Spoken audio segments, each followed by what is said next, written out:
So let's see if they got him right, and I'll be very harsh as a Doctor Doom fan. Ah, well, it had to happen eventually, Galactus. Because if I were just doing this myself, if I'm being frankly honest, I'd put him in. All right. Well, welcome back to another one of these. I'm Maxwell, I'm Andrew. and today we're here to talk about more Marvel Snap. If you haven't seen our first video, we'll put a link to that in the description. You can also check out our channel, maybe even subscribe if you want to hear more of these. Because there's a lot of them. Last time we had stars in our eyes. We said, hey, we're gonna do as many as we can. We got through A through C, all the cards you see here. But I'm bearing the lead. What are we doing today, Andrew? Well, Remind the today, audience.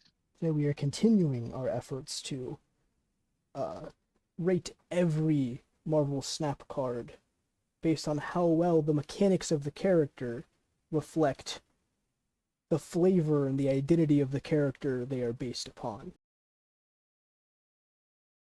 Yeah.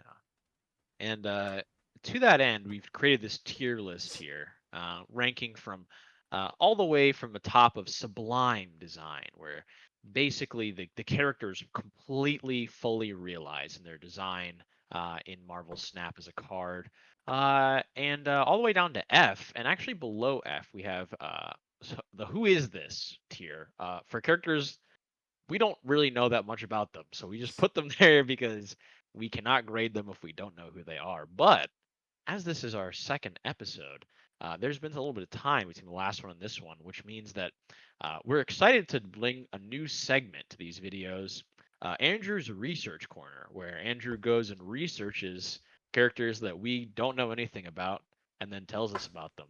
So, Andrew, what did you come up with Well, for your first research corner? in our first episode, we only had two characters falling into the Who Is This tier of Angela and Bast. Let's start with Angela. As we discussed last time, turns out we both knew very little about this character, and I just got a bunch of. I didn't even know who they were dating.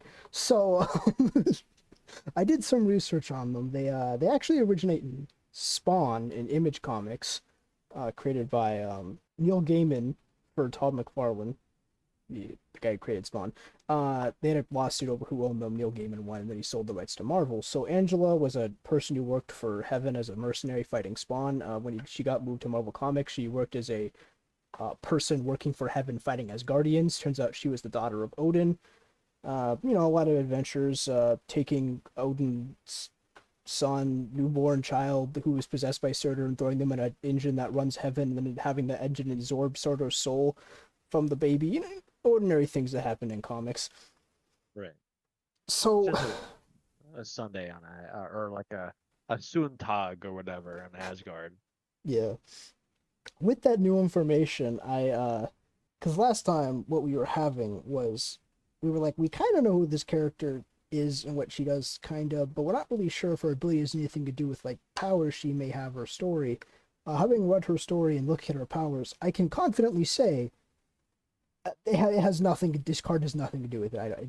It makes possibly less sense to me now. Well, I was waiting for the other shoe to drop and be like, yeah, and that's why she gets additional power whenever you play a card at her location. Um, yeah, which didn't happen. Yeah, because I don't know. It's like before we could make a justification, we're like, I don't know, maybe she's like a person who's like a she's like really big part of a team, and it's like not really. She mostly fights alone or with one other person.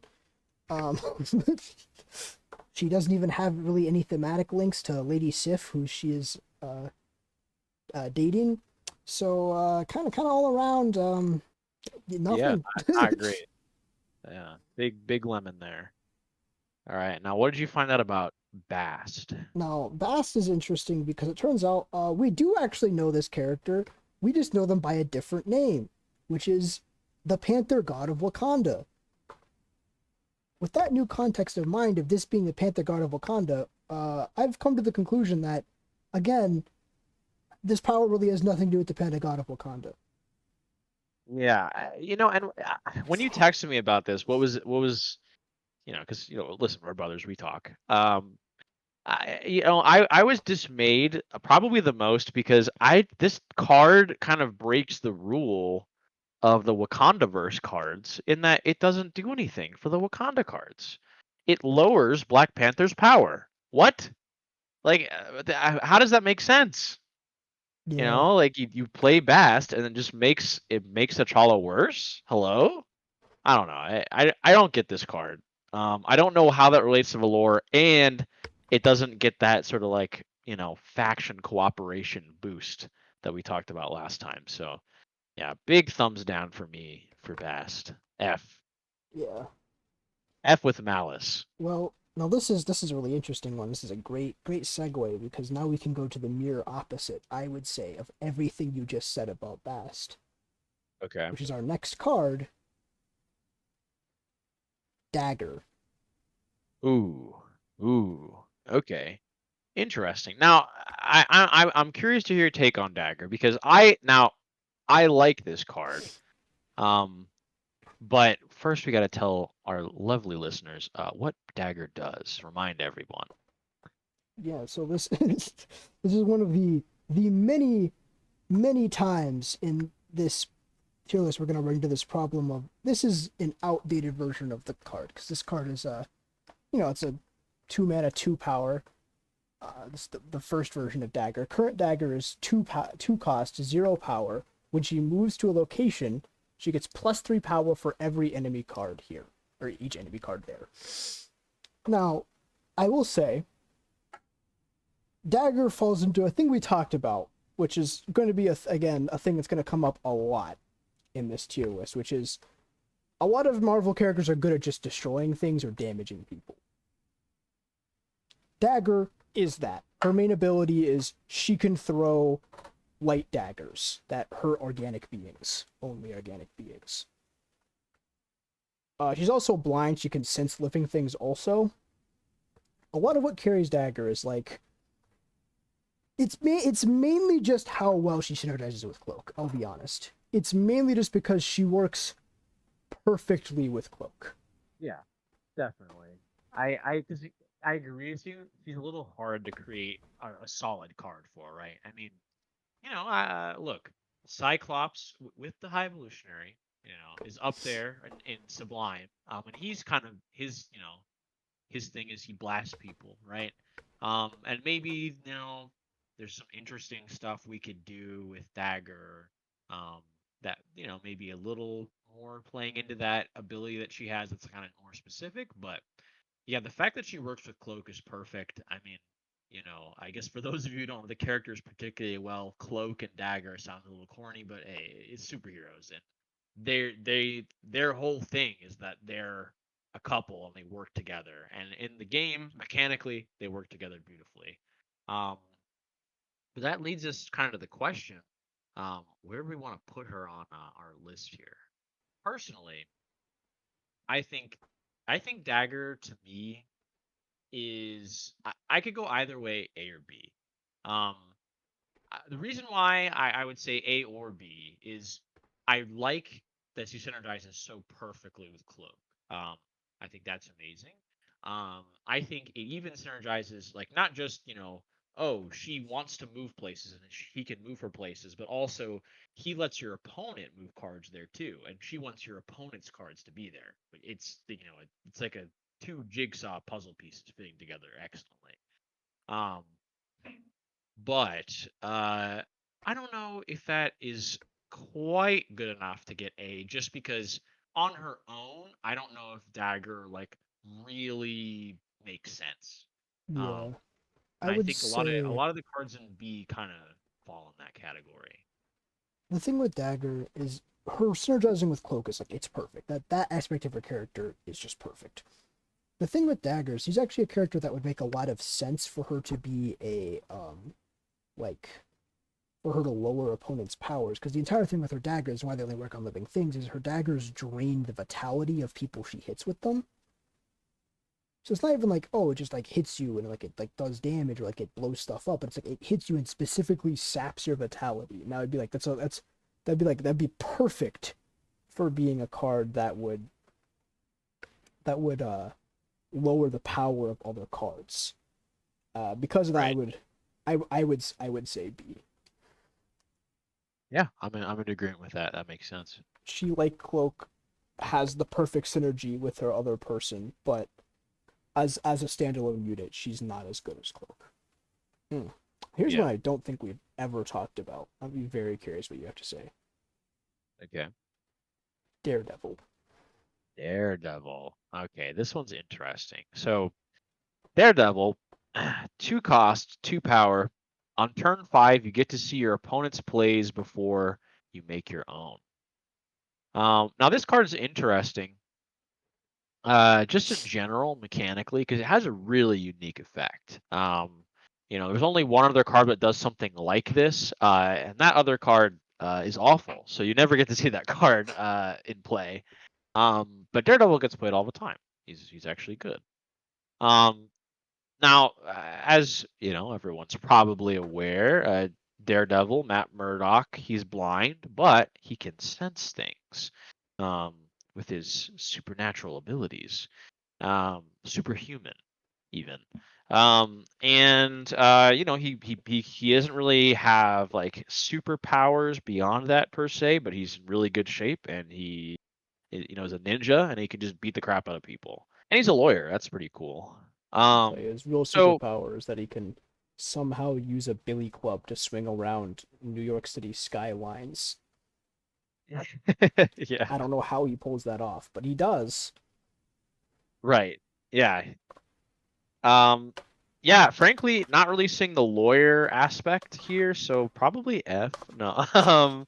No, Let's I be mean, honest, okay, though. The so purest form of Matt Murdock is the Matt Murdock from the one miniseries where it focused on Spider-Man, Matt Murdock, and Wolverine without their superpowers, and he was just a blind lawyer. Obviously, the best version of him, and this doesn't conform to that. So yeah, I'm gonna have to agree. F. okay, but on a more serious note, I like this card a lot. I think it's really challenging to sort of create a card that captures Daredevil's unique ability. And that doesn't mean that it's an impossible challenge. And I think this is actually a very, very good attempt at that. Now, the only little mini gripe that I have with this is that Daredevil doesn't have like precognition, right? Yeah, And this to me reads more like Spidey Sense, a character that exists in this world, right? Than it reads like Daredevil specifically, because it's not that he yeah. knows what people are going to do before they Well, do it. It's that he has like a perfect ability to like know what people are doing because he has like super hearing. he does. He doesn't have pre. I would obviously he does not have precognition, but he does have kind of like about as close to precognition as you can get without having it. Because yes, well, he cannot see the future or predict what people are going to do before they do it. Because he can hear and he can see 360 around him because of that, he can react to things that normal people would have no way of doing, which I think is part of the point with his ability is like, hey, Mm. someone's trying to like sneak up behind him. He's known they've been there for like 30 yards. Okay, yeah. All right. All right. I like that. I like that. Yeah, I mean, I think that's a really good argument. And, like I said, it is hard to really like put this in a card game. And I think this is quite good. For me, I think this is an A, pretty neatly. I would say, for me, not Sublime Design. I don't know if it quite crosses that threshold, but A certainly. I'll defer because I was split between A and B, which is funny because I'm the one who made the argument for him, Yeah, well, making yeah. more sense. But I found it very convincing, frankly. So, yeah, you know, but I was split between A and B, but I don't have a strong feeling either way. So if you find the argument I was able to come up with to be as convincing as to say an A, then I will agree. Here we have another what old we got version, next? which I'll be curious if you know anything. So I don't. Darkhawk, another outdated version here. He's now a 5 cost, 4 power, ongoing, +2 power for every card in your opponent's deck. I don't really know much about Darkhawk at all.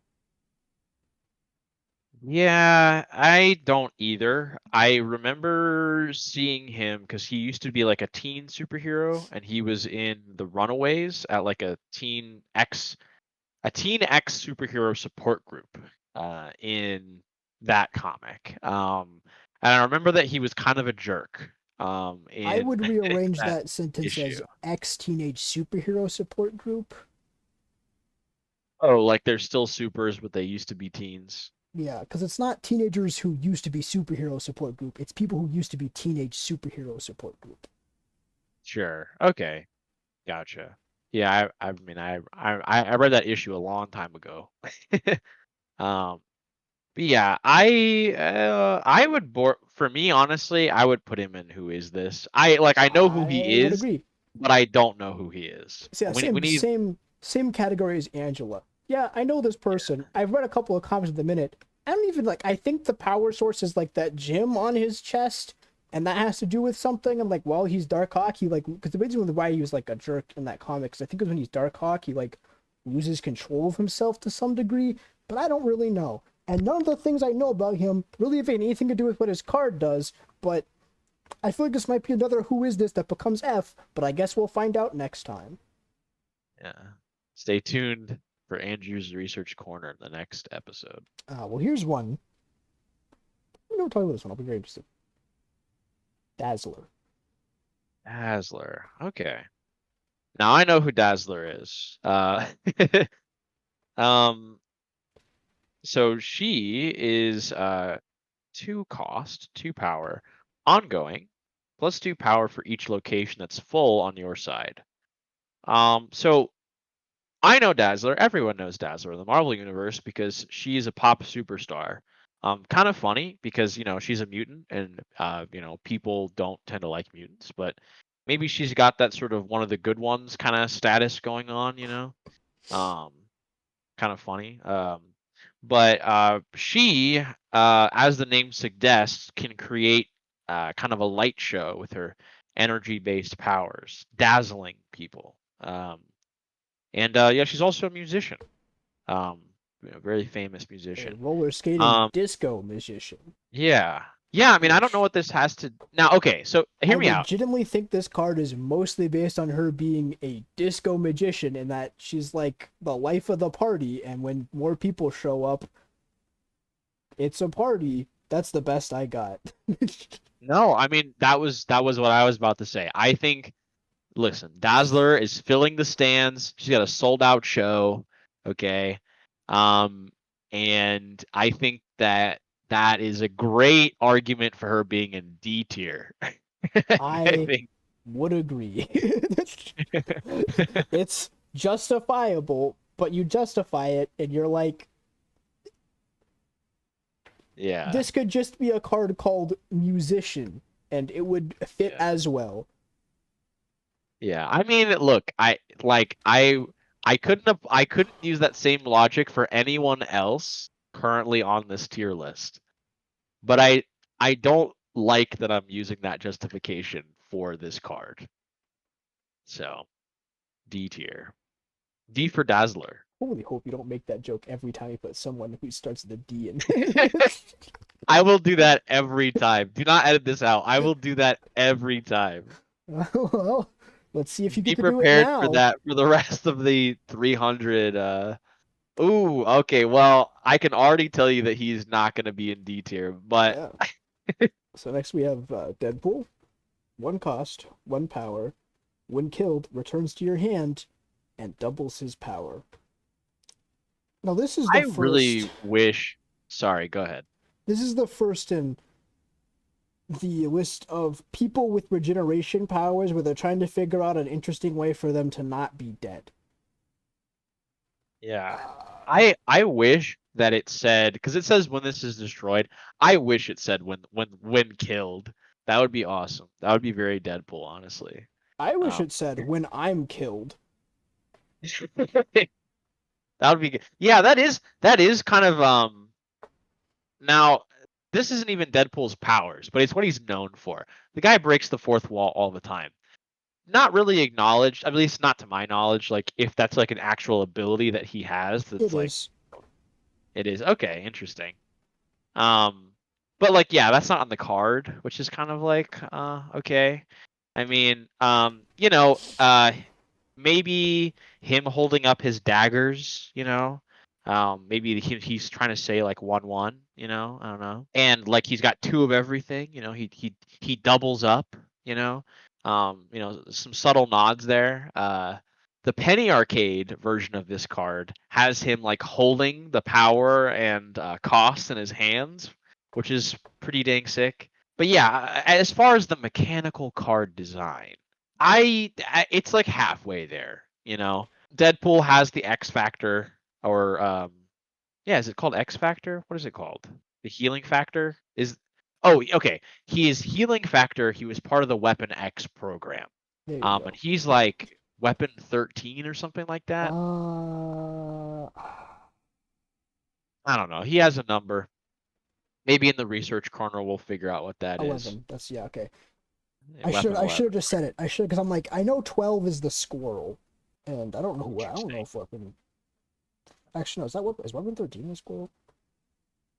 No, weapon 13 is Charlie Cluster 7. Oh, Finamax.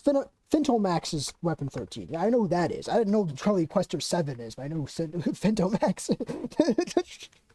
Yeah, no, Yeah. he's weapon 11. That's not really relevant right now. I would Yeah. say of the people who regenerate, him and Wolverine both kind of raises a question mark to me in some regards because why do they come back stronger? Like they aren't dead. They aren't. Sorry, not Deadpool. They aren't Doomsday. They don't die and come Yeah. back stronger. They just die and then they don't actually die. That's true. And I mean, it's one of those tough things where it's like, if the card doesn't do anything when it's destroyed, it's kind of like, why, you know what I'm saying? Like, why does it matter? Yeah, and they already did that. It's Like, called Sabretooth. right. This is And the like, same thing we've run into with people destroying things. Like we have a bunch of characters whose their power is they regenerate, and they're like, how do we make 6 cards that that have the exact same power set? which, I mean, I think, so Deadpool is one of the cards that was included from the beginning of the game. And this isn't an excuse, just an explanation. I think he's going to rate a little low for this reason. Deadpool is a little uncomplicated, and I think that's part of the problem is that like they kind of just like said he was destroyed, I don't know, double his power or whatever. And I think like they could have done a more maybe complicated ability that would more accurately match his character. I don't know what that is particularly. Maybe he moves because he is very acrobatic and that's part of how he fights. Maybe he does something silly and kind of like randomness based. I I don't don't know. know. I'll Um, just say this. Say it. Gotta be honest. I think Wolverine and Deadpool might have done better with their abilities switched. yeah, that's a good point actually. Yeah, because Wolverine moves, and yeah, I could agree with that. Because I think like when you think about Wolverine, like he is like super old, and he has a lot of learning, and it could represent maybe his growth over time. I don't really think Deadpool learns. I don't think that's part of his character. Um, like I I think think he just kind Deadpool of is wonders very his way through life. against learning from the things he's done. Actually, generally, he seems to be Yeah, very against learning to be better. yeah. So I think we are forced to give this card a C. Because it does the thing, but not well enough to get a higher ranking, in my C opinion. was exactly what I was thinking. All So right. glad to know we are in Yeah. agreement there. Okay, Yeah. C for next. Deadpool. I'll be really interested how you fit this next one's tier into it. Okay. Death. Oh man. This is tough because I think Death is going to score a bit higher. So this card, it's 8 cost, 12 power, but it costs 1 less for each card destroyed this game. Now, the letter is not in the name, but yeah, Andrew's already moved it into the category it belongs into, Sublime Design. Listen, Thanos might not have been right about everything, but he was right about Death. You know what I'm saying? Death deserves to be in the Sublime design category because, yeah, this card design is amazing. I mean, literally, she is the personification of death. She likes when things die. Um, it's easier for her to be deployed when things are dying, as you are enticing death, much as Thanos did, Yeah. by causing things to die. As you gain her Um, favor, not favor, as you gain her favor, as you gain her favor as things perish, she is more yeah, willing to work with you. yeah, and it's perfect. It's poetic. It even transcends the Marvel universe. That's how good this card is. Like you don't even have to know Marvel to understand why this card does what it does mechanically, flavor wise, because that's just an existing concept in And death fiction. sure is real. Yeah. Okay, this is one where I don't actually know how much of an opinion you have. I do have an opinion. So the next card is Deathlock. Uh, 3 cost, 5 power. Wand reveal destroys everything there. Now, do you know anything about Deathlock? Nah, I know nothing. Never Okay. heard of this character So until Deathlock is the Snap. name of multiple different characters. All of them are cyborg super soldiers. Okay. Yeah, I don't get this. It's not like Deathlock's not. It's not like Deathlock backstabs people or like explodes or like they're not like a Nitro the Living Bomb or something. They're just a cyborg super soldier. I don't Oh, understand why they blow everyone else up. It doesn't make any that sense would to have me. been. Now I know who Nitro is, and that would have been sick if this was Nitro instead of Deathlock. Yeah, it would have made a lot more sense too. He does have his cool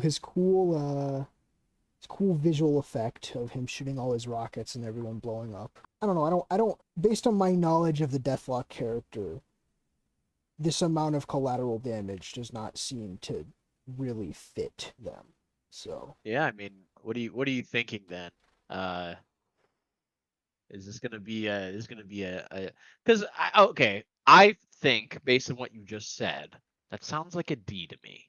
And the reason why I say D, and maybe it's a low D, but I think D because I mean, Deathlock's he's probably a bad guy, right? Probably not. nope, he's a Doesn't look like a good superhero. guy. He's a suit. Okay, now I'm confused again. Because if he's not known, if like is he like the Punisher at least? Like Um, I don't. I know. I don't know a super large amount about Deathlock, but I do know some about Deathlock. But no, he is okay, not a. I think he's more like kind of like Spawn in a way where he was like a person and then he died and then I don't actually know if he died, but he got like really badly. That's why he's a cyborgs because he got really badly injured. well, he's not like if he's not like you know like a Suicide Squad member, I don't know if he belongs in D then. Looking at his, I don't know. Maybe he needs to go in the who is this category. We could Yeah, double check some of the well, details, but we'll I think revisit he's this he's later. uh He's like he's a got a tentative ticket. F, but we'll see if Yeah, more research can redeem him. yeah. Okay, moving on from that, we have Debris. Okay, so debris is 3 cost, 3 power. On reveal, add a rock to each other location for both players. I don't know debris actually. I don't know if Uh, debris is like a newer character maybe. Defensively defined new. She's from like 2005, but so she's a telekinetic. Okay. She can move things near her around, but she's not a mental kinetic. She's an electromagnetic kinetic, telekinetic. So it's not actually she doesn't move things with the power of her mind. She can just move things without using her body. Like, it doesn't matter. She can move things around. Okay. Now, And I does mean that her name mean is debris. she'd be better fitting for something in the move deck, like Magneto Polaris? Probably. Could they have found someone who was a better fit for making rocks in other locations? Undoubtedly. Fair. There's a lot of Er, rock Uh, controlling people in Marvel. and That Debris is not really one of them. okay. Fair. Yeah, I mean, I guess I just don't know this character that well. I think that's a good argument for D, right? Like, Yeah, she could do ah, this effect, but there were other effects she could that would be better suited for her, and there's other people better suited for the effect she has. yeah, I vibe with that. Okay. Next, classic, similar classic of our time, Destroyer. Destroyer. Now, this is another old card. I think he's a was he a 16 power now? Yeah. Remember? Yeah, okay, I got it. I haven't seen this card in like months because everyone was playing him, but everyone who was playing him like really badly, so I think they all stopped. Because all of them are like committing to one place and then playing Destroyer in that one place, and I just win because at the end of the game their board is just Destroyer at one location I have nothing at, and I'm like, okay. But anyway, 6 power, 6 cost, 16 power on reveal is where people had empty boards. Destroy all your other cards. I mean, listen, he destroy. What more do you want? Yeah, and this one even is like makes more sense than Deathlock because Destroyer is like not really on anyone's side. It just wants to destroy. Yeah, I mean, I think this is pretty clear cut. Yeah, frankly, I think this. Listen, I think this might be a sublime design. It's just simple. He big, he destroy. Yeah. What more is there to know? And I will say, I will give him Sublime. I would be tempted to give him A, but that's just because technically you should probably destroy all cards, but they can't do that. Yeah, that would be unfair. And like So like they in already have Galactus and yeah, he's a problem. in So the I in the constraints of this being a card game that people would actually want to play, this is as good yeah, as you're gonna get with Destroy. Okay. Oh, agreed. here's one I don't think we talked about, but I'm interested in what you think because I have thoughts. Devil Dinosaur. Devil Dinosaur. Okay. So Devil Dinosaur is a 5 cost, 3 power card that has ongoing +2 power for each card in your hand. Now, as we all know, obviously, Devil Dinosaur is best friends with Moon Girl, Now, and that's why this card does what it does. Is because Moon Girl puts a bunch of cards in your hand, and Devil Dinosaur benefits from you having a bunch of cards in your hand. Um, I don't really know why Moon Girl does that. Um, and therefore, I don't know why Devil Dinosaur does this. Other yeah, than this that, is it like works for Moon Girl. the thing we've come to here is we've reached the Cloak and Dagger, except both like the okay, so Cloak and Dagger, they work perfectly together. One of them makes a lot of sense, and one of them is somewhat justifiable. Devil Dinosaur and Moon Girl work perfectly together. Neither of them makes sense, and normally, like pick for instance, Cloak and Dagger. Dagger, you can excuse her power because it makes a lot of sense with Cloak, and what Cloak does makes perfect sense. Devil Dinosaur and Moon Girl don't have that because independently, neither of what they do makes sense. So when you put them together, you're like, wow, they synergize a lot. Why do they do this? Yeah. And also, like, it just because listen, the play pattern, right, is you play Moon Girl, you copy Devil Dinosaur and every other card in your hand, and then you play Devil Dinosaur twice. That was like the early, Series 2 combo that people figured out. And it's cool. But like, why would you like? It's not like Devil Dinosaur has like a twin or something. Like, it doesn't make sense. Yeah, Yeah, I it's don't get weirdly it. enough, Moon Girl's power is not cloning Devil Dinosaur, Yeah, if and you I can think believe it. this will be for me. And I think for me this is an F.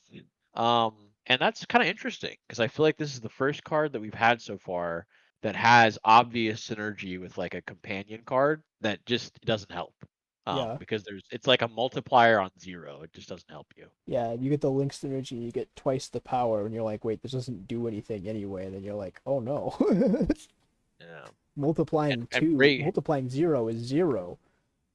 Yeah. And even though Devil Dinosaur, it's a 2D name, F for Devil Dinosaur. Here's one. I don't know. We don't know this one either. Dr. Octopus. Dr. Octopus. 5 cost, 10 power. On reveal, fill your opponent's side of this location with random cards from their hand. Well, okay, hold on now. They got a little funny in the description. We gotta read it specifically. Pull 4 cards from your opponent's hand to their side of this location. Get it? Because he's Dr. Octopus, and Doc Ock has 4 arms, the mechanical ones. Yeah, yeah, Doc Ock. I get it. I like this card. Eh, not a joke. I think this card makes sense. I mean, I will say like, okay, so here's why I not only like I love this card actually. The reason why I love this card is not just because it says pull 4 cards, which I think is hilarious because he has 4 arms, and it also works perfectly because there's 4 cards to a location. But also, I think it captures Doc Ock's arrogance really well. Because that's like one of his key traits is that, I mean, he's, depending on his depiction, sometimes he's insane, but always as a villain, he's arrogant. And I like the idea of Doc Ock being like, "Yeah, I'm a 5'10. What's the worst you could have in your hand, right?" And then, obviously in game you pull something insane out of their hand and they win the game because you you just let them play all of their good cards for free by pulling them out of their hand. Which I think is hilarious and it really is like a villain moment, like where the villain starts monologuing or says, "Come on, take your best shot," and then the heroes win because of that. Um, so I think this card is beautiful. Yeah. Did I mention that he has 4 arms? You know what? Thinking about it, you did actually mention that. You guys should all at home rewind just to make sure that I did.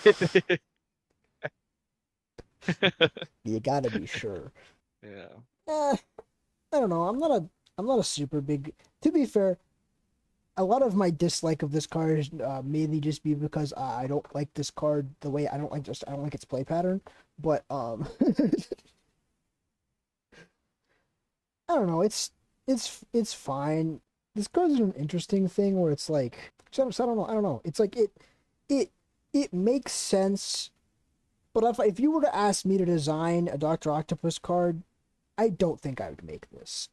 That's fair.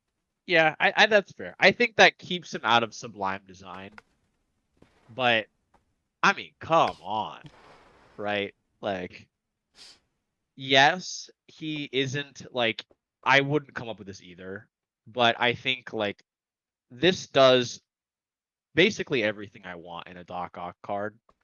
Um, like I wouldn't design this, but also like I'm having a hard time thinking of like Yeah, alternately what I would do for Doctor Octopus.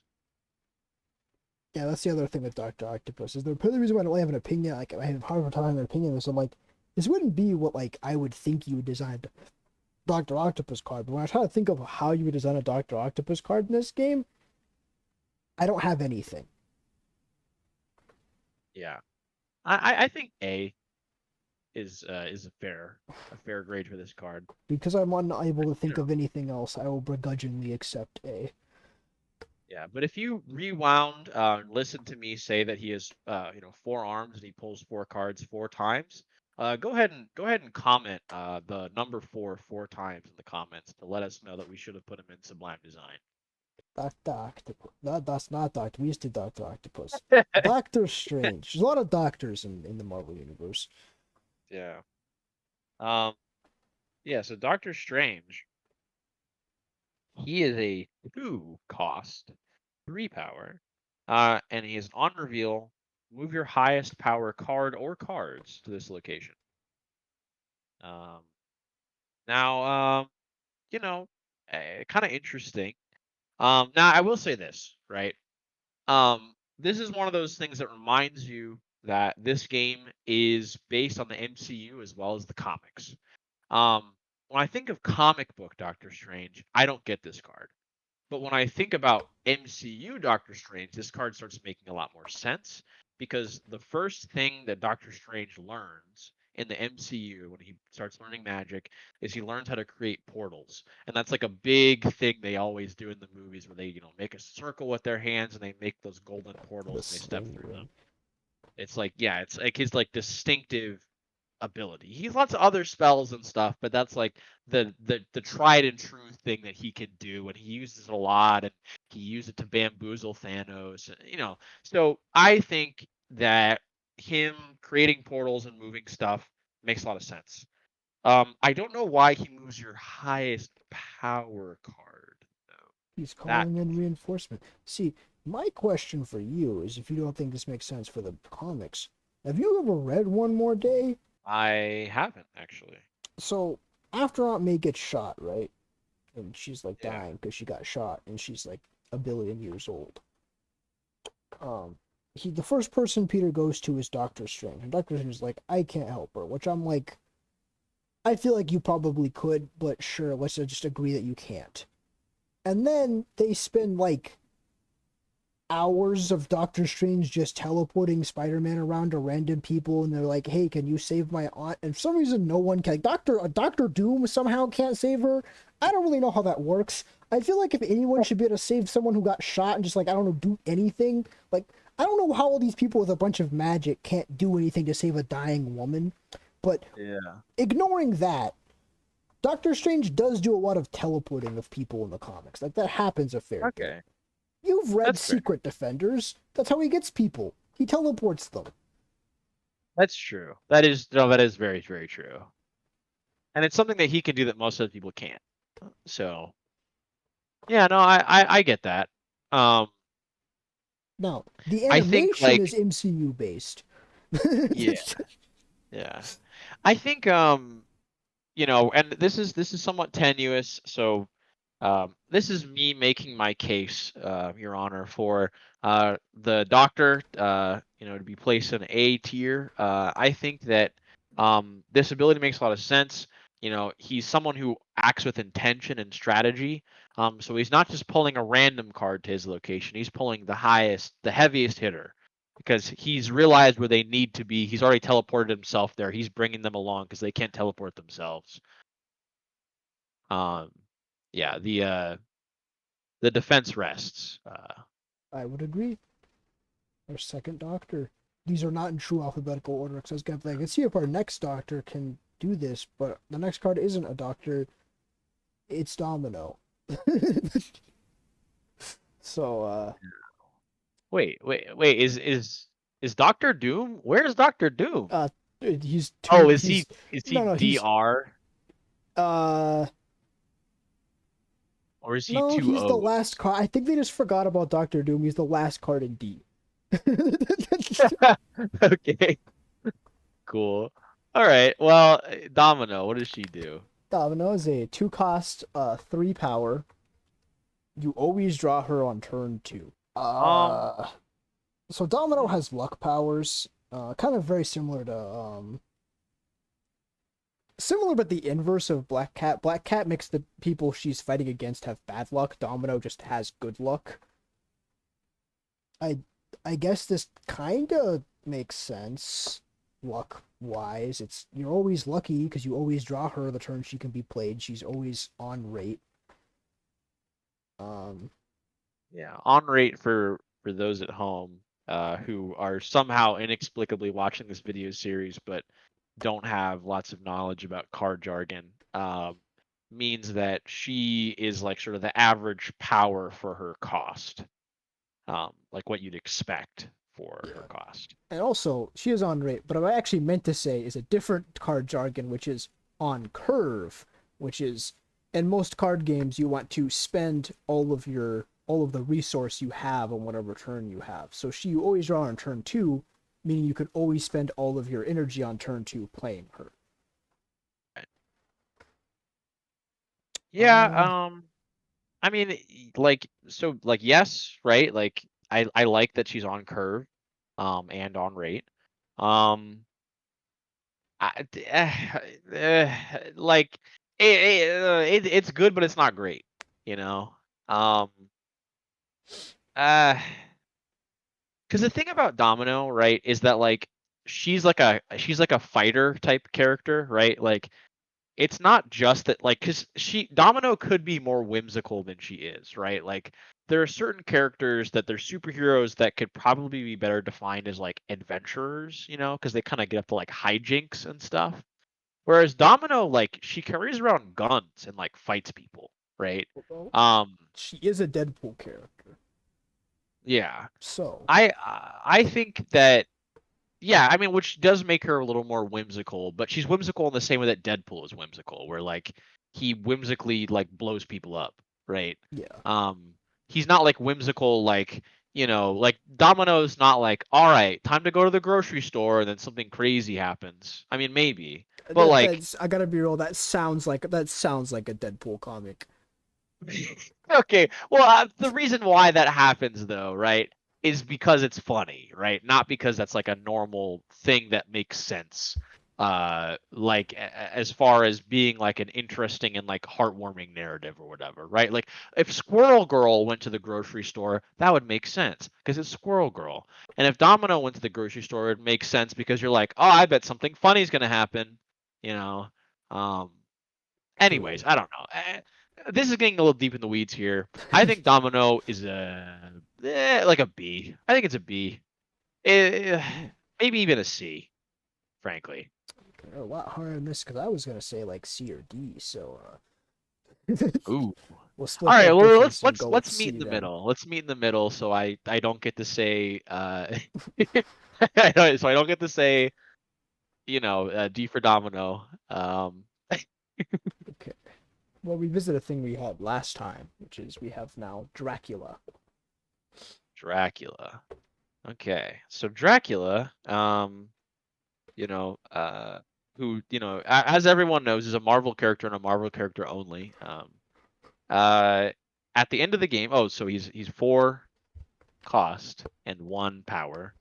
At the end of the game, discard a card from your hand to gain its power. So it's a vampire. We talked about this last time. He does vampire stuff. I'm a little confused. Well, okay, actually, let me rephrase this. This card makes the most sense to me out of the vampires. Um, I again, like all the vampires, I'm not quite sure why this card is what the vampires do, but this one makes the most sense because vampires get stronger when they drink the blood of their victims. And this card very specifically destroys a card and gains its vigor. So the more powerful the card that he drains, the more powerful he gets, which makes sense. Yeah. And again, I feel like I have to do this at least a couple of times per episode. But this card really makes me think of Parasite from DC, Mm, mm. where his whole thing is he, you know, actively like that's his thing is he drains people's power. Or even like Rogue and Marvel, very similar. But yeah, I will say like there's like what there's literally 3 vampires in this entire 4 vampires in this entire game, and I think Dracula is probably the heaviest load bearing of them. The second heaviest is Morbius. Those are the two that make vampires just being discarded makes you go. I mean, I guess. But like as we Yeah. discussed when we talked about Blade, it's not perfect, but I will Yeah. say he's doing a hell of a lot better than Blade was. Yeah. And I think I mean, we haven't done Morbius yet, but I think this card's better than Morbius I would because agree. he's doing the discarding and he's directly benefiting from it. Um, whereas Morbius, there's kind of a little bit of a disconnect, like mechanically. Um, I'm comfortable putting Dracula in A actually. Um, I think what he does is pretty clear cut, and I think um, I think he does get the bonus from matching his vampiric peers, um, and even synergizing with them as the Lord of Vampires. Blade would not be happy about Dracula rating 3 spots above him, but maybe you should have thought about that before he had a not really good effect. Yeah, cringe, common daywalker L. Okay, well here we go. Here's a real interesting one, which I need to look up because I don't remember what this card does right now because they keep changing the Guardians of the Galaxy cards. But while I look that up, we have to talk about a thing, which is the Guardians of the Galaxy cards are very similar to vampires in that they do a lot of their lifting by their synergy. So Drax is a 4 cost, 5 power, on reveal for opponent played a card to this turn, plus 4 power. So that's what not pretty much, that's what all the Guardians of the Galaxy cards do. All Yeah, of they them, actually just standardized them as we were a week ago as we were recording this, just about. they all are on reveals, and they care about if your opponent played a card at the same location you played them on that turn. This is an interesting one because, like, unlike even the vampires with Dracula, where you can make some connections, like this effect is, I would say, fine for the Guardians of the Galaxy. It's not like objectionable, but it's one where it's like all of them do this, and there is, besides 6, like a perfect curve. You can go 1, 2, 3, 4, 5 with them, and they all do about, like, I mean, not about, they literally just do the same thing. Except for Mantis, but Yeah, I didn't include her in the 1, 2, 3, 4, 5 curve. true. She's an Yeah, auxiliary Rocket. member. She did something slightly different than the rest of them. Yeah. I I will say, I think that you much in like a lot of the cards from D, I can tangentially justify it by saying that the Guardians are kind of an off kilter, you know, offbeat superhero team that kind of ends up in the right place at the right time, or sometimes the wrong place at the wrong time, and it's interesting. I love that they have no ability, like none of the Guardians have the ability to like know where your opponents are going to play cards. Like you have to bring in like Deadpool or something like that. You just kind of have to like Daredevil. guess Bringing in or like, Deadpool. Bringing in Deadpool would oh yeah, not not help. Deadpool, sorry, Daredevil, bringing in Daredevil. Or like Nebula, Uh, but we'll get to her later.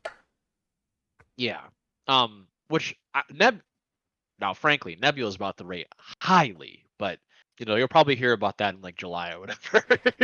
um, but Ambitious. but yeah, I I like this a lot. I like the idea of the Guardians a lot. We can kind of bank that information for later.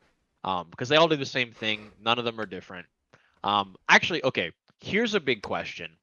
And, maybe we break precedent and rate all of the Guardians now. The thing that will decide where these get placed is, do we think that the Guardians' power ranking, according to what they cost, reflects their power ranking within their team? So for those following along at home, it goes from 1 cost to 5. Rocket Raccoon at 1, Star Lord at 2, Groot at 3, Drax at 4, Gamora at 5. As this is very obviously MCU Drax, Mm-hmm. I would actually say yes. I'd agree with that. I think in the MCU, Groot does pull off some pretty impressive stuff, but Gamora kind of slaps. And Drax is pretty darn strong.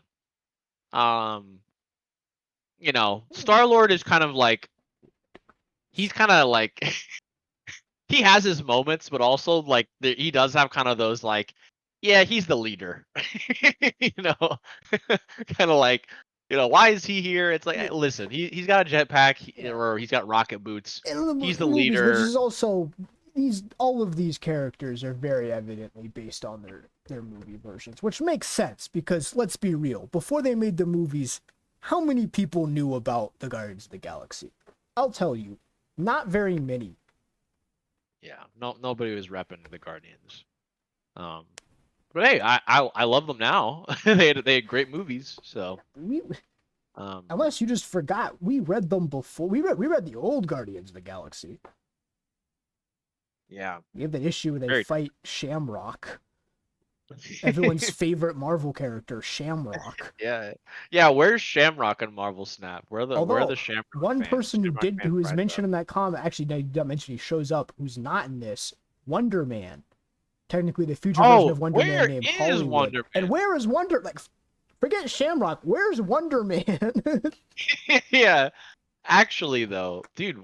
And okay, here's another question. When they add Wonder Man, are they gonna add him as Wonder Man or Hollywood? I want to know. I want to know.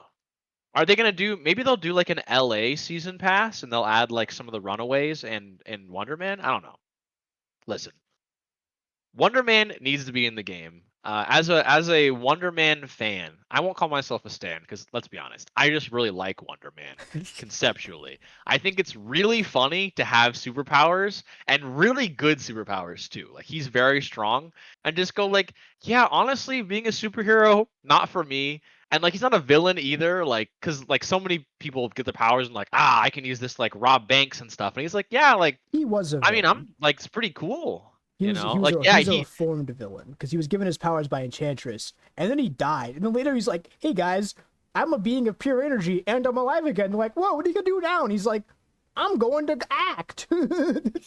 Yeah, finally I could be a star. I haven't given a second chance, and I just really want to give back to the acting world and earn those greenbacks. Uh, but yeah. That's Anyways, completely we off were talking topic. about the Back to Guardians of the Guardians of the Galaxy. Galaxy. And yeah, so I would agree with you. I think the power ranking is accurate, and I think that reflects favorably on them. And we'll put the gun away. We won't have to send any of them to D tier. I think they all can comfortably exist in C tier.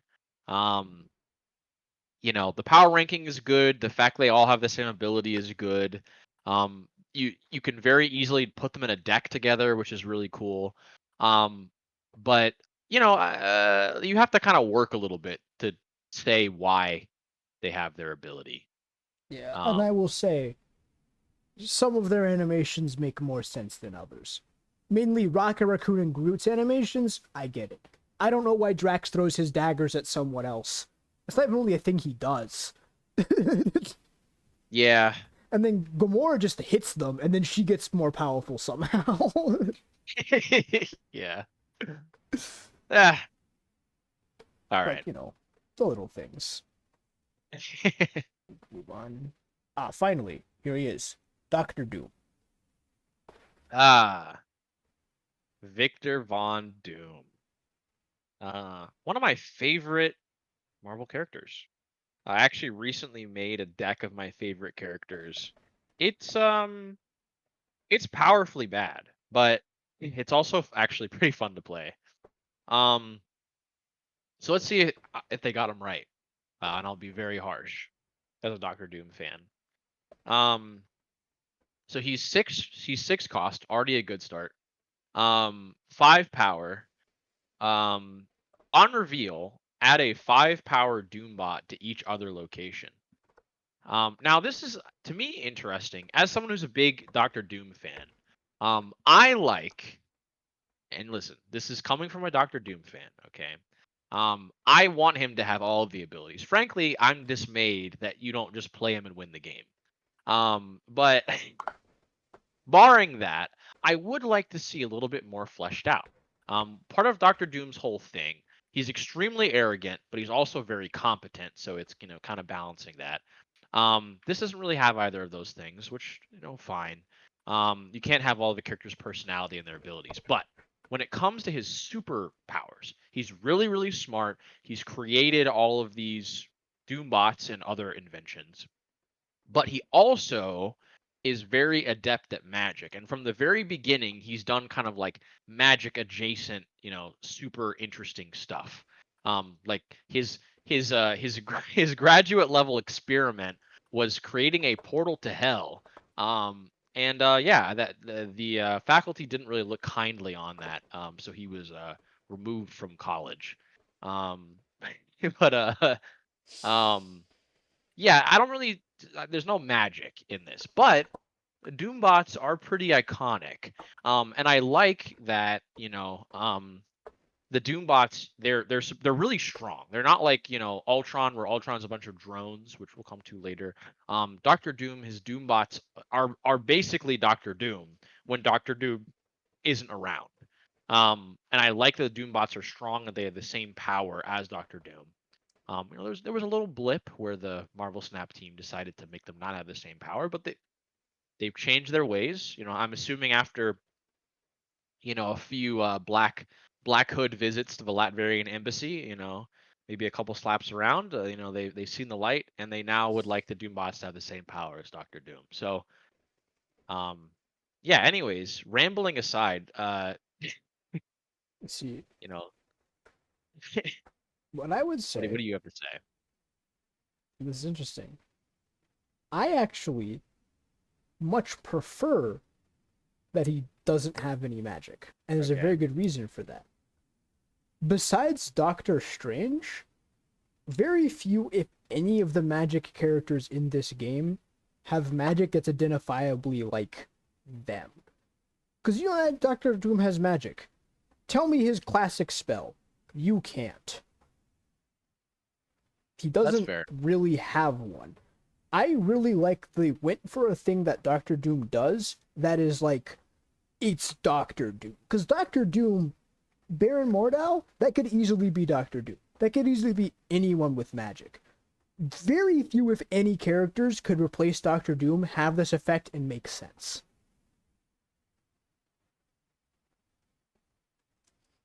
I like that reasoning. I like that reasoning. Um, yeah, no, I that makes a lot of sense. Now here's the question, because I know where I want to put him, but I also recognize that as a Doctor Doom stan, you know, I'm tainted.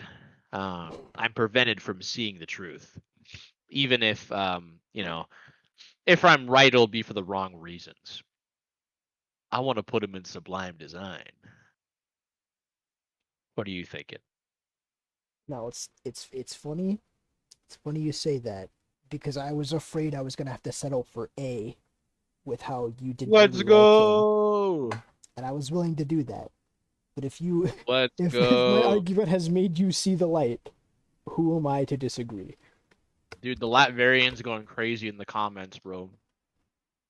He may be the only doctor in this game who did not actually earn his doctorate, but he's also the only one to get to Sublime. So, Yeah. Dude, diplomatic immunity up in S tier. Guardian of the Galaxy coping on this one. Ebony Maw. Now this Ebony Maw. actually go ahead. Tell the people what he does. Sure. So, Ebony Maw, he is a 1 cost 7 power card. You can't play this after turn 3. He also has an ongoing. You can't play cards here.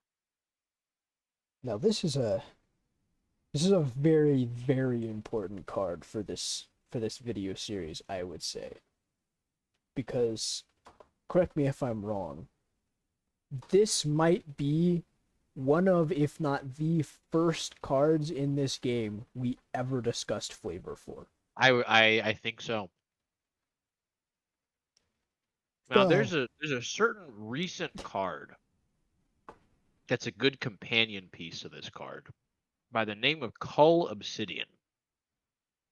uh, Now, remind me, what's the name of their group that they have? depends. I, as a comic purist, I would prefer you if you called Cole Obsidian by his comic given name of Black Dwarf. Um, the organization they belong to has many names.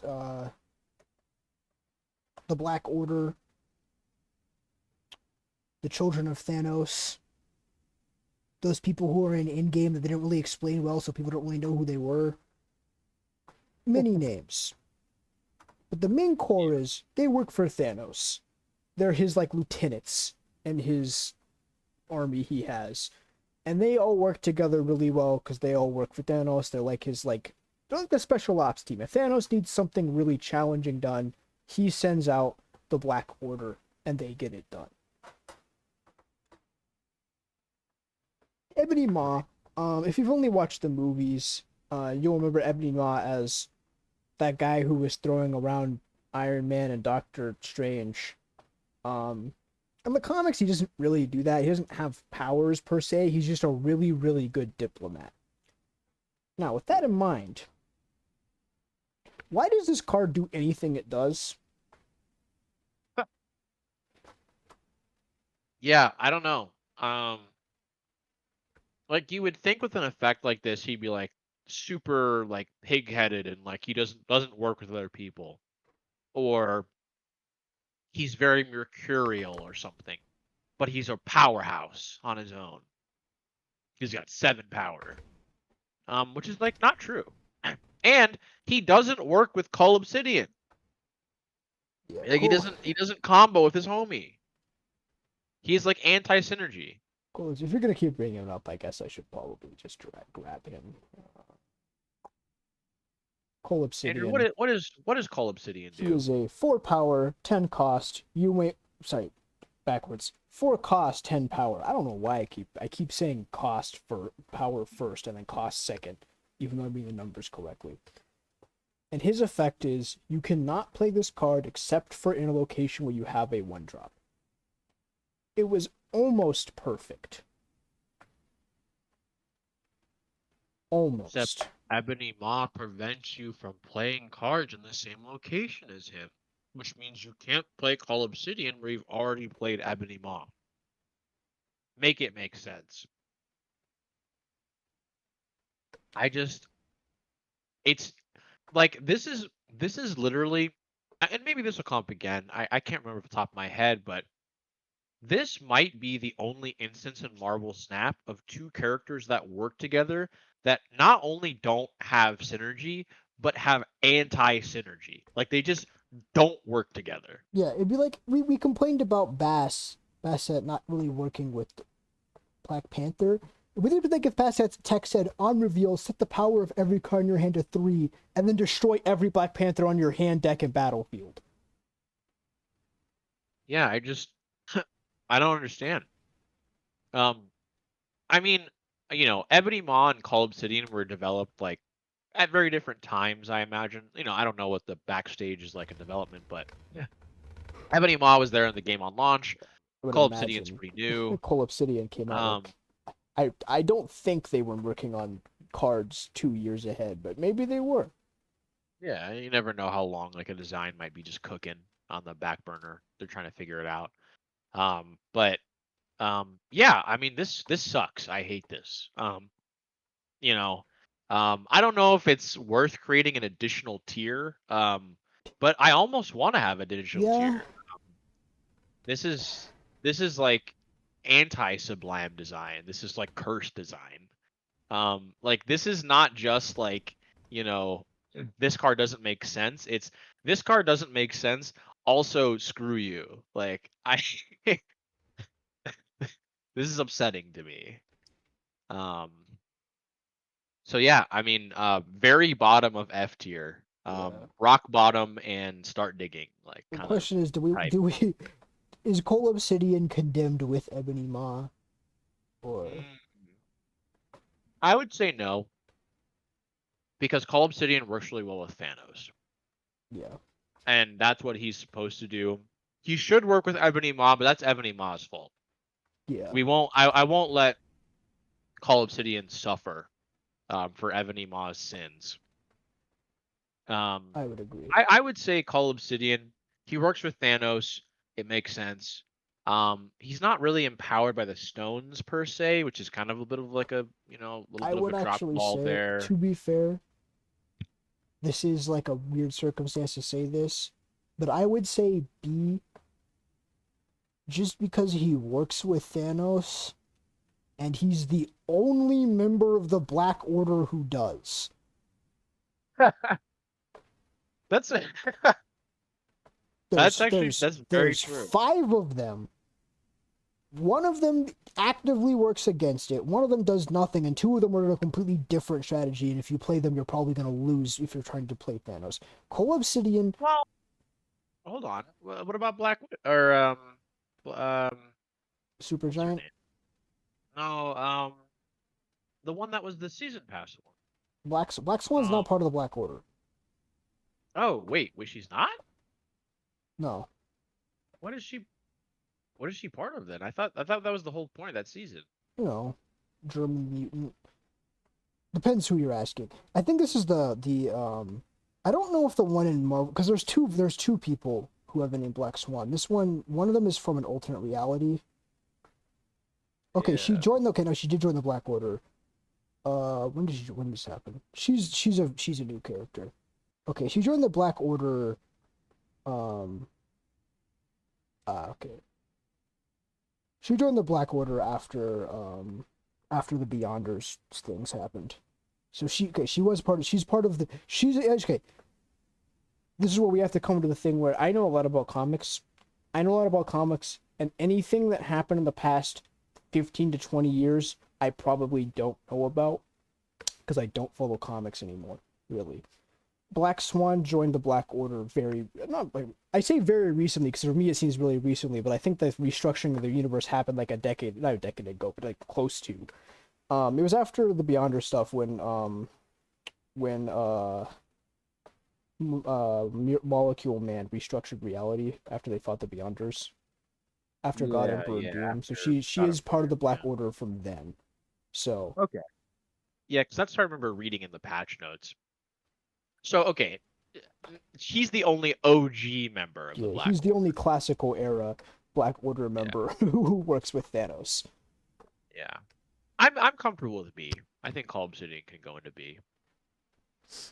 Okay. On we have this is another one I don't think we ever talked about. Electro. Electro. He Um, I think it's my yeah, turn.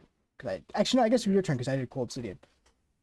that's true. Yeah, so Electro, he is a 3 cost, 2 power, on reveal, +1 max energy, ongoing.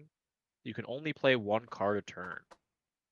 Um, okay, so we talked about this before. I don't get it. I think that that was that No, was really the main thrust of what we were talking about. Is it doesn't make sense. Um, I guess I've had you a know, change of heart because I actually think this makes perfect sense to me now. uh, So what are two things okay, about walk me through Electro? it. Walk me through it. Yeah. Two main things you gotta know about Electro. He has energy based powers, right? And he's really, really, really bad at being a villain. Oh, okay. Yes, actually, I'm remembering this wrong. I'm remembering us talking about Ebony Maw, but we were saying conversely, Electro makes perfect sense. Um, because energy and also like he's just the worst supervillain. Like he's he wants so badly to be the best supervillain, and he's just really like riding like C tier supervillain, like just not big Look, leagues. to tell you about Electro, one of the most dangerous states he was ever at was when Dr. Octopus went, "Hey, if you can control electricity, can't you like control magnetism?" And he was like, "Oh yeah, I could." His most dangerous state was because one of the smartest supervillains was like, "I think I understand how your power works better than you do. Maybe try doing that." And then he still lost because he's Electro. Yeah, okay. Now that I've remembered what we actually talked about with this, I would say Sublime. He's uh he's doing what we want him to do. And okay, I will say this as a note. It's not really about Electro's ranking. Well, it's commentary, right? Sort of a meta commentary here. Electro does 2 things. That is allowed. Cards are allowed to do 2 things. In fact, it may help them better match what Yeah, the character yeah. is Because Electro's two mechanically if things they do are, 2 things. again, the two things I said. He has energy powers. He's bad at doing what he does. It's like the opposite of Wolverine. Wolverine's the best he is at what he does. Electro is like mid tier at best. Yeah, he's the most mediocre at what he does. Yeah. Next, Electra. Ah, Electra. What does she do? One cost, two power, I want to say. Yes. Yes. On reveal, destroy a one cost card here. Now this, you want to talk about Series 1, Series 2 decks. A lot of Electra back in the day. Yeah. Significantly less, if any, Electra nowadays. Not a very good card. Yeah. But we're not here to talk about how good she is in game. We're here to talk about how much she matches what she does. She kills people. Yeah. I will say this is kind of like a little bit outside the card, but it is notable. She does kill hand ninjas. That's kind She of does interesting. kill hand ninjas. Yeah. Um, Other than that though, I mean, I feel like Electra is like I don't like um uh, like she's not known for like picking on like weaker heroes, which would be kind of like I Oh, I think would mean, be she what is would known for make her assassinating ability. like normal ass people. That is Because she true. doesn't fight a lot That of is superpowered people because she doesn't have superpowers. She's gonna get beat. The reason why she fights Daredevil is because all Daredevil has is like the ability to fight really well. She yeah, would fought like that's true. Spider Man, she would lose instantly. She's just a person. Yeah, who is a ninja, but yeah. Um yeah, I mean I don't love it. Um Yeah, it can't I don't either.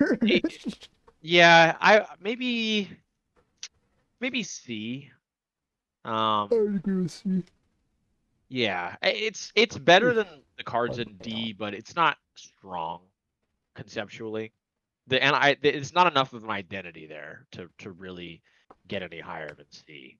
And honestly, if you caught me on a bad day, I might put her in D tier. Yeah. Next we have Enchantress. Enchantress. Okay, so Enchantress costs 4, and is 5 power. And her on reveal is remove the abilities from all ongoing cards here.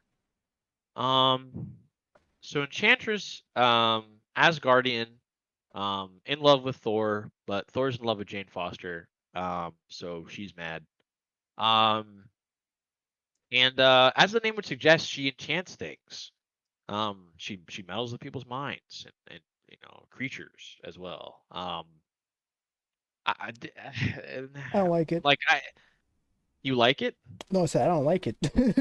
Yeah. Okay. Yeah. Okay. Good.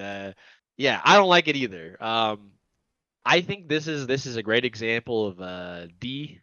Um, you could stretch it. You could Yeah, stretch it. You could she's say, oh, she messes with people and makes them lose their ability. Like she messes with their minds and kind of makes them lose themselves. yeah. But She there's kind of some clever I would wordplay you say got to do to make this make sense. she suffers from the same thing Baron Mardo does, but she offends me to a degree he does not, which is she does an effect that you're like, yeah, someone with magic could do that. But unlike Baron Mardo, and unlike even like when I was talking about Doctor Doom, Enchantress does have like a specific thing she does a lot of the time. And this Yeah. card doesn't really do that. And you know what ability she would work with actually is Zemo. Yeah. I think that if she had Baron Zemo's ability, she would be probably Sublime Design, Yeah. frankly. But she doesn't. So D. Yeah. Unfortunate. What are you gonna do? Here's one. Falcon. Does he still cost two? I think so. Yes, he Yeah, okay. does. So two cost, three. As you can probably have gathered, Max plays this game a lot more often than I do. Two cost, three power. Return all your one drops to your hand. I don't get it. Yeah, I don't understand it either. I mean, because like Falcon is specifically like he's known for like picking up specific superheroes that can't fly. Sometimes, because you got to take someone from point A to point B Yeah, or like not whatever. everyone can fly. Um, And you yeah. can't always get in a Quinjet. Sometimes you need to go somewhere where getting into a Quinjet would just be like it would just be a waste of time. Yeah. Um, yeah, like I look, he's better than Angel.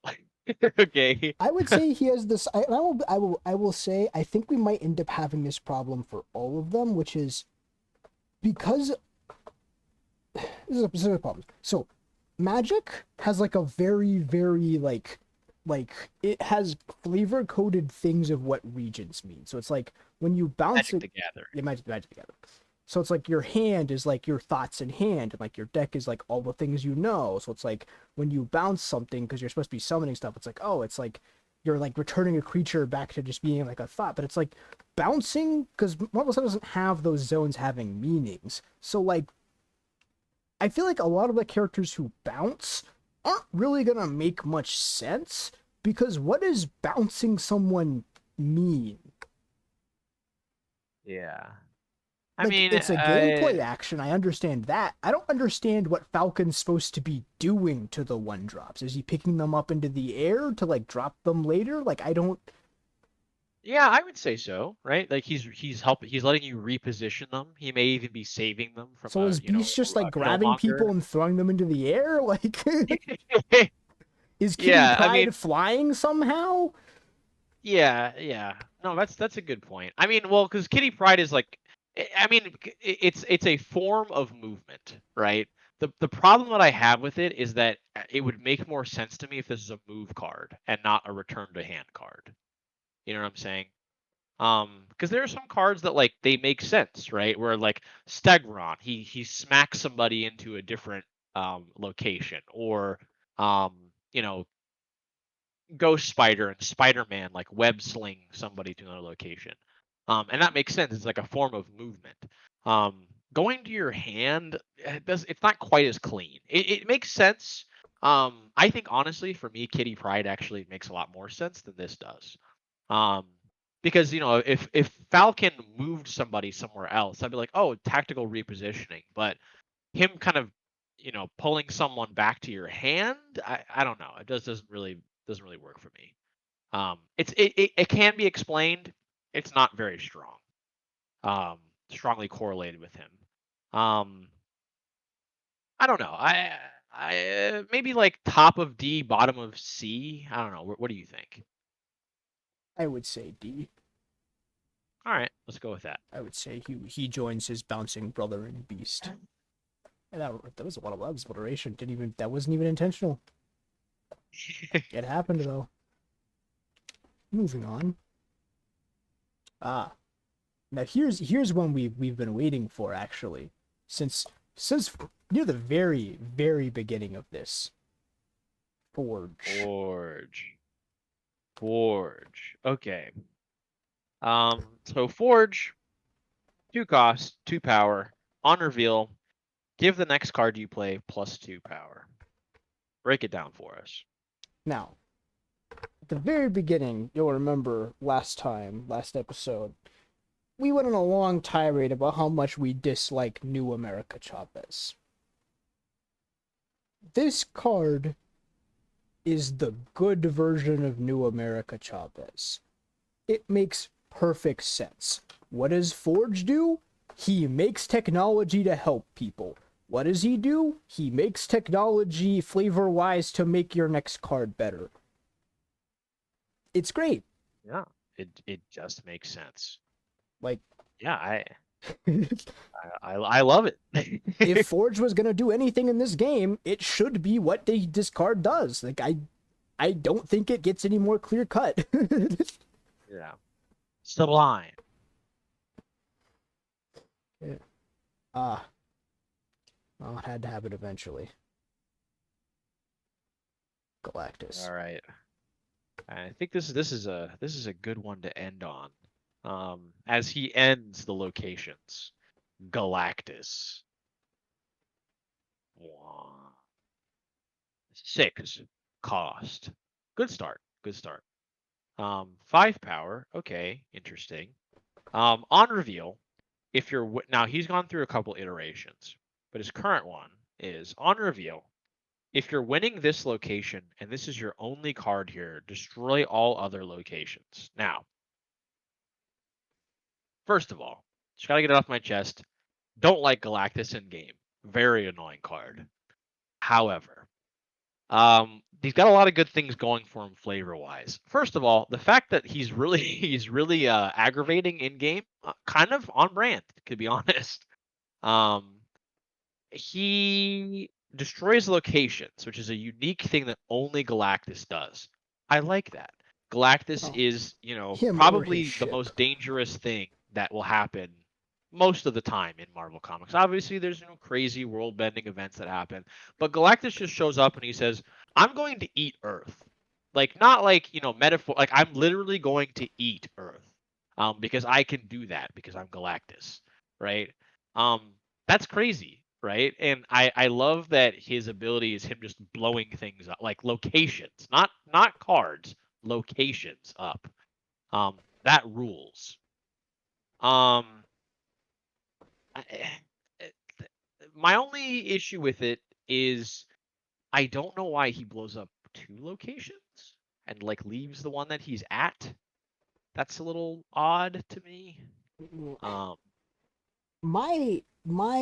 The main one of the things I don't, because I actually have a one major problem with Galactus. So Galactus is like he's a big threat, right? But one of Galactus's main thing is that like he tells you he's coming, and like he kind of does in game. But one of my things with Galactus is in game, Galactus's best play pattern is to just come out of nowhere and just win the game. Like this, I don't know. Like, Galactus just comes around, like you're walking around the corner, and he just like punches you in the face and you wins. And I'm like, that is so not Galactus. yeah. And like it annoys me because I actually Galactus is like when you call yourself a Doctor Doom stan, I love Galactus. Galactus is one of my favorite characters. I don't like the way he plays in this game because you just I don't know. I'm having a hard time explaining without swearing. No, I mean I get it, right? So Galactus, one of the big things in the comics is he always has a herald, right? And the role of this herald is to go to a world and make sure it's not like the wrong kind of world, right? Because Galactus, listen, he has to eat planets. Like it's not like he wants to eat planets. He has to eat planets. That's just how he works. And he doesn't, he's not particularly interested in like destroying, civilization type planets. He kind of just like wants to eat planets. He also doesn't want to eat like plants that are going to be bad for him, right? He doesn't want to eat like, I don't know, zombie plants or whatever. um so he sends out a herald. The herald, vets the planet and then returns to Galactus and says, "Hey, this planet is good, come eat it." And normally the whole thing is like a herald shows up on Earth and then the people have to convince the herald like, "Hey, don't have Galactus eat Earth." We'd really prefer him not to do that. um and much like you said, the herald showing up heralds the eventual arrival of Galactus. People know he's coming. um but this Galactus just sort of, yeah, he's like a surprise attack. Which like honestly, that's like more like maybe like not Annihilus, or some other kind of like um, you know, high tier villain that just kind of shows up out of nowhere. Um, it's not really Galactus, and while I don't think it's a perfect design, right? I think it'd be interesting if like maybe Galactus like you can like play him earlier in the game and then he does his ability later or something like that. But I agree with you that it's not fully realized. There are good things about it. There are positive things about it. He's very powerful. He's very meaningful when he's played. I think it's a pretty sick animation. But I don't, Yeah, yeah, I I will agree with you. concede It doesn't his capture animation the is full very good, fantasy of but yeah, Galactus. like I Sorry. don't know. It feels like Galactus should not be a card where if you know he's coming, he's like unless you just don't have a card with enough power, he's literally just 100% stoppable if you have reveal priority. Yeah. Because like even in the comments, they always know Galactus is coming, but he's still like a big deal because it's Galactus. It's not like they're like, oh, Galactus is coming. We'll just put Black Bolt there and we'll win. Yeah. Or even like, I don't even know. You could just put like, so many characters you could just put down. Like, Gamora's good, but she's not gonna stop Drax actually, Drax the Destroyer in his first form could probably stop Galactus. But this is like second form / movie Drax. What is he gonna do? Apparently, stop Galactus is the correct answer. Yeah. No, that's very true. Yeah, I agree with you. So the question then is, where do you want to put Galactus on here? Now this is one where I think this is probably the first time where one of us like really hates a card and the other one doesn't seem to as much. Because if I were just doing this myself, if I'm being frankly honest, I'd put him in D. I dislike the card that much. Damn. Damn.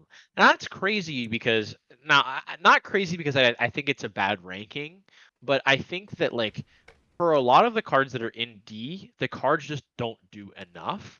Whereas like I feel like the reason why, and you correct me if I'm wrong, but the reason why you want to put this card in D is because it like not it doesn't just fail to like capture the fantasy of the card, but it just like it actively like uh just sort of violates how like the character works. Yeah. Like it goes against how the character works. Which I mean I guess Ebony Maw did go to F for that reason, but Yeah. it's kind of a rare thing. Ebuma is like a good because that's kind of how I feel. Obviously not Yeah. as extreme, Yeah. but it's kind of how I feel about this character, where it's like he does something that's like, yeah, it's kind of Galactus-y, but just like the way he play, it's because it's not even really even to an extreme extent the text on the card. Because the text on the card itself, it's like, yeah, that makes sense, but it's like the way he plays makes me feel like less like I'm playing like because like Galactus is not like a gotcha character. Yeah. He's incredibly straightforward. He shows up and he goes, "I want to eat Earth. If you don't want to be eaten, make it not worth it for me to eat Earth." Either by like giving me something else to eat or just making it so eating Earth is such a hassle, I just go do something else. Because another thing with Yeah. Galactus is like Galactus is one of those threats where it's like you don't defeat Galactus, you repel Galactus. You stave off Galactus for now. Yeah. Yeah, you know, honestly, I think I can agree with I don't know though. It's just like he's so iconic. But that's part of why like oh, this is tough. This is tough. I I think I'm going to argue for C. And the reason why I'd like to argue for C is that while he doesn't fully capture the fantasy of Galactus, I think that it does capture the super like it's a very powerful card, right? Um, and I think that like um, you know, putting the animation aside because we're putting animations aside, um, I think that like as like a mechanical effect, Galactus is specifically designed to win you the game because you pull off this powerful ability. Now, the way that he does it isn't quite right for Galactus, but it is partially right for Galactus in that he destroys things, right? He destroys the very locations that your characters are at, because that's how awesome his power is. I like that aspect a lot. And I think to me that helps lift him out of D and put him in C. But he's really weighed down by the baggage of just not fully realizing his character. In the effort of fairness, because I know there's probably going to be a lot of people who don't either don't agree or don't understand my reasoning for why I would put him in D. I think I think I'm okay with him ending up in C. All right. Well, uh, I think that just about does it for us today. But if you disagree or agree with any of the takes that we've had in this video, feel free to put those down in the comments. The spicier the reaction, the better. As long as it doesn't violate terms of service. And yeah, uh, tune in next time where we'll continue to truck our way through all of the characters in Marvel Snap. And hopefully the next episode will be shorter than like 2 weeks after the last one. One can dream. One can dream. Indeed.